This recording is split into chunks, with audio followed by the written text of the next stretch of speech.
from AI much more than smaller exchanges. So it really depends on the level of maturity of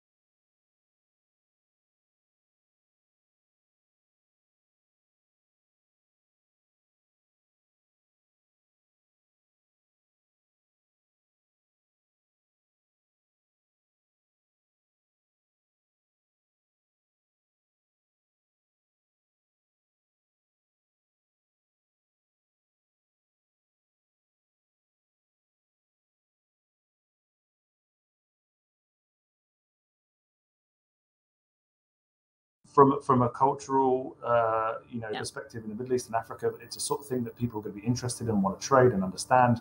It's not there yet, but it could be the latest Ghanaian superstar poster that people want to have the NFT for and be able to trade with. I think when we talk about trendy, maybe that's where it's at rather than the official market. But that's very interesting. You see, like there may be other things and other texts that will come up that we haven't spoken about, and they will revolutionize everything we've been talking about today. That's the beauty of it. Well, thank you so much, everybody. Sorry, I think we've been about 3 minutes of a time. So thank you again, Mohammed, for the amazing presentations and insights you have shared with us. Thanks, Faisal, John, and Afak for your great contribution. Thank you. Enjoyed it. Thank you, Salwa. Thank you, everybody. Thank you. Have a good time. Thank you, Salwa, and thank you to all the panelists for your contribution to today's discussion on the future of disruptive technology in the capital markets industry. So stay with us, because in a few minutes we'll be moving to our last presentation of today's session. The presentation will be on security token versus crypto assets and will be presented by Mr. Hubert de Vauplin, partner at Kramer Levin.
Electronic exchanges more than 40 years ago.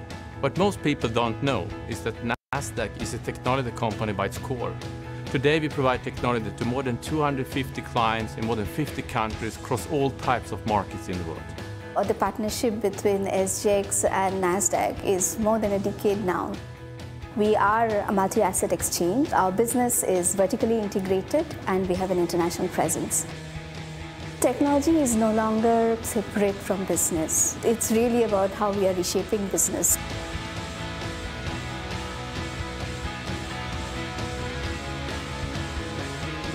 Tabcorp's vision is to be the trusted gambling entertainment company. Our wagering business, Tab, is Australia's largest multi-brand wagering company across digital channels and retail. Nasdaq's merge pool technology allows us to bring new products and opportunities to our customers.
electronic exchanges more than 40 years ago.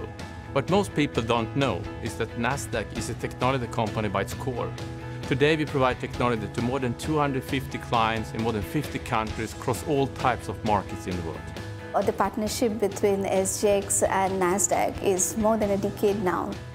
We are a multi-asset exchange. Our business is vertically integrated and we have an international presence.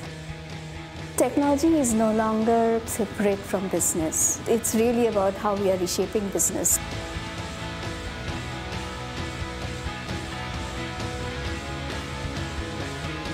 Tabcorp's vision is to be the trusted gambling entertainment company. Our wagering business, Tab, is Australia's largest multi-brand wagering company across digital channels and retail. Nasdaq's merge pool technology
I am partner at the Kramer Levin law firm in Paris.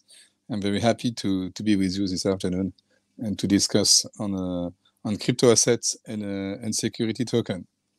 What I would like to do is to have few discussion and few messages to share with you concerning crypto and security token.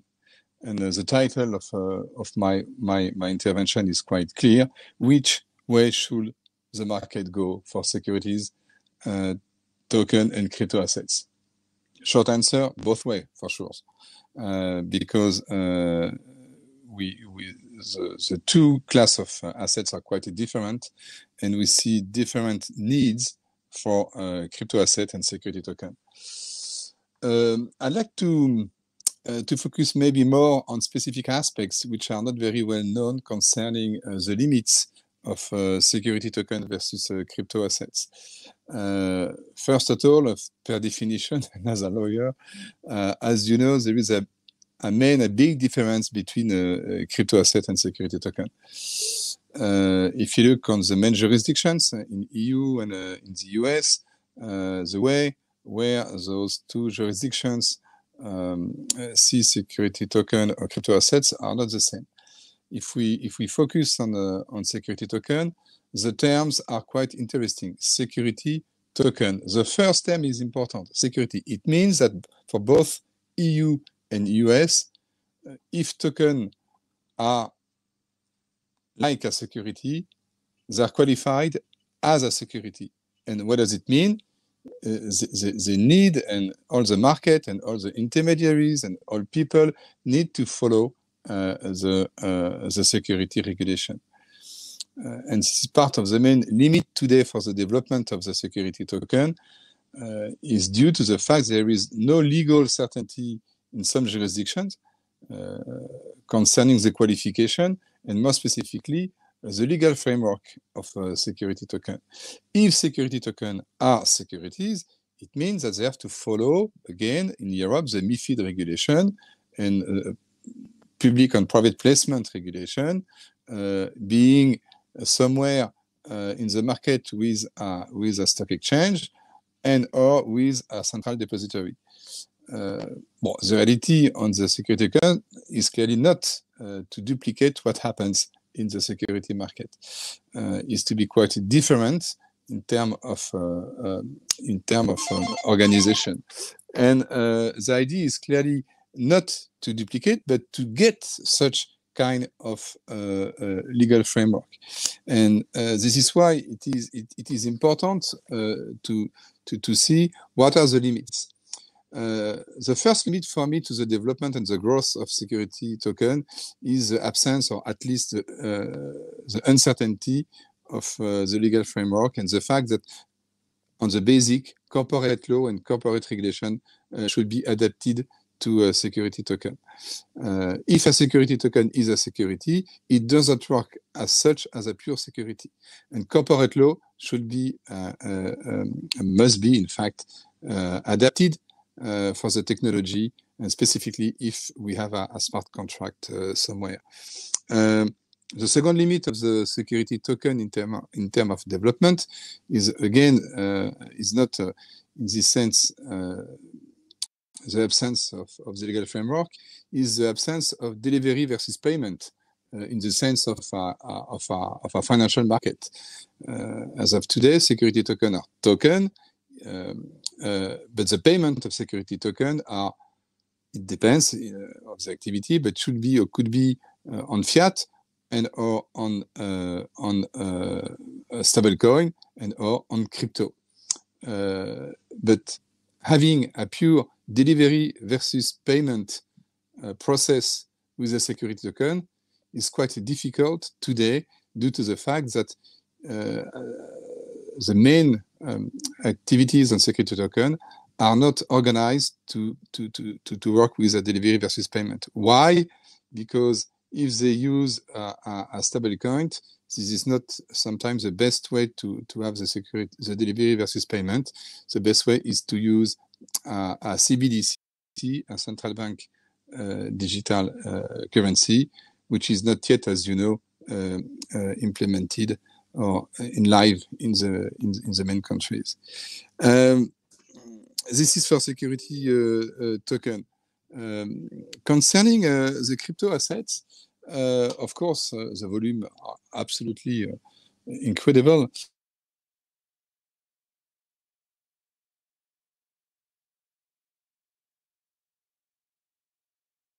Can you hear me? Voilà. If we don't have sufficient legal framework. Today, you can see some jurisdiction and the EU proposing regulation and proposing legal framework to give certainty, or at least legal certainty on the organization of crypto asset activities. What does it mean in practice? It means that intermediaries, issuers of crypto assets must be in the near future get a license somewhere, at least in Europe, to work and to solicit.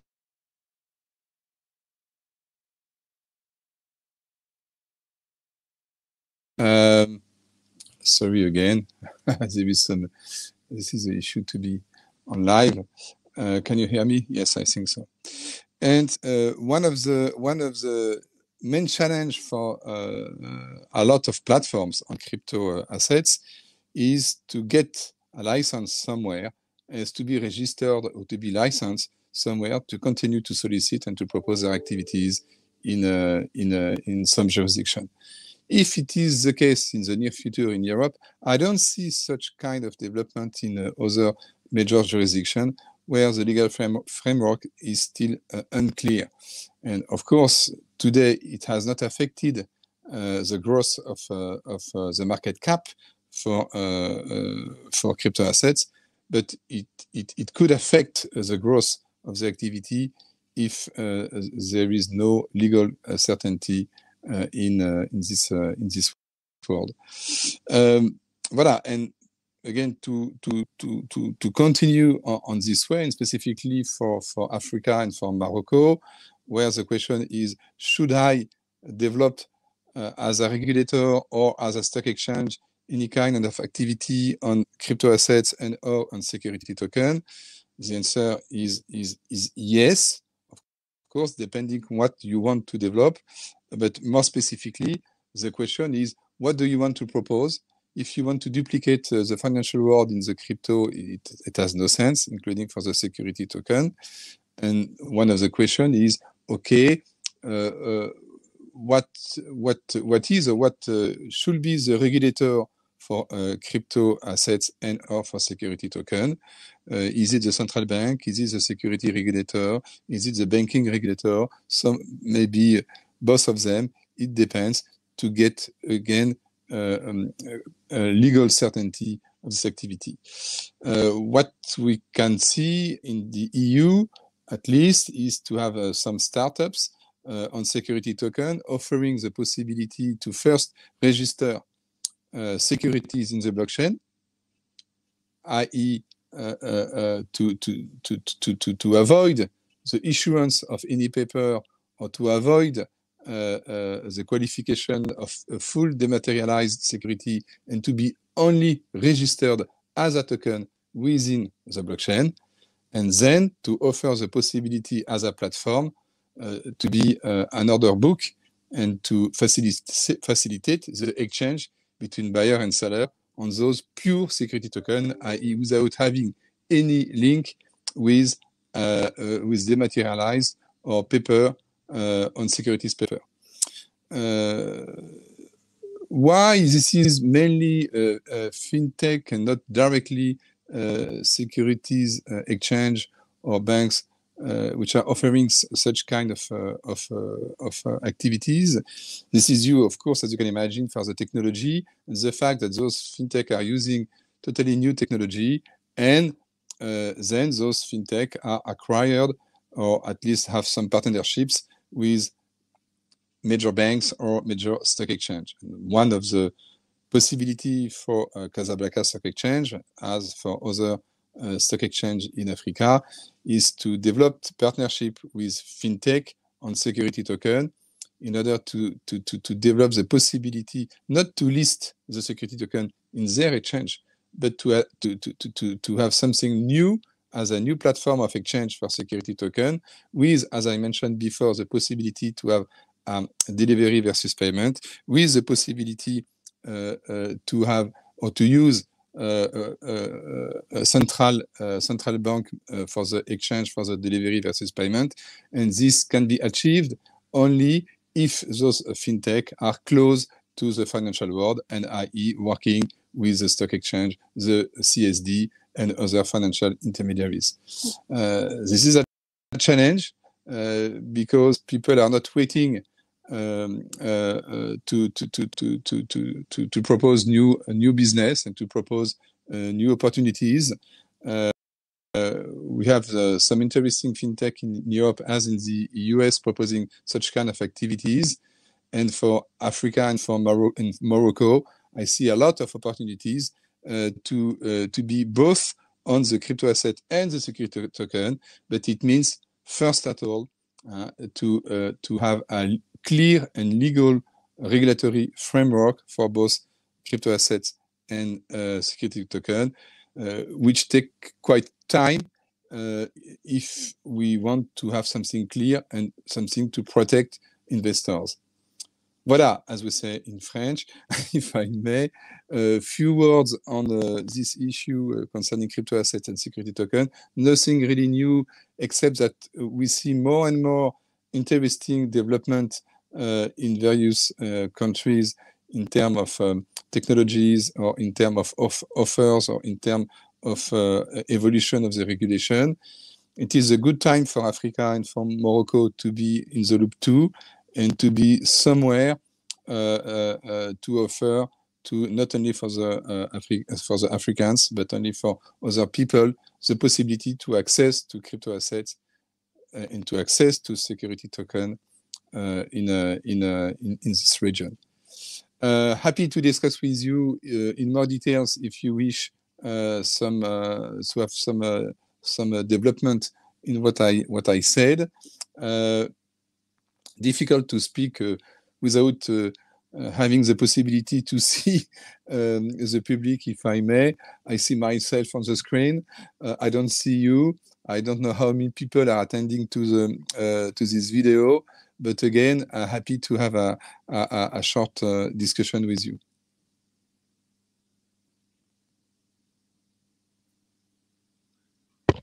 Thank you, Hubert, for sharing with us your thoughts on security tokens and crypto assets.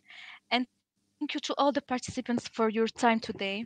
We look forward to seeing you tomorrow for a set of interesting panels and presentations by our experts. So we will begin tomorrow at 10 a.m. with a panel on the rise of an asset class and its impact on the African economy. Have a great evening, everyone, and see you tomorrow.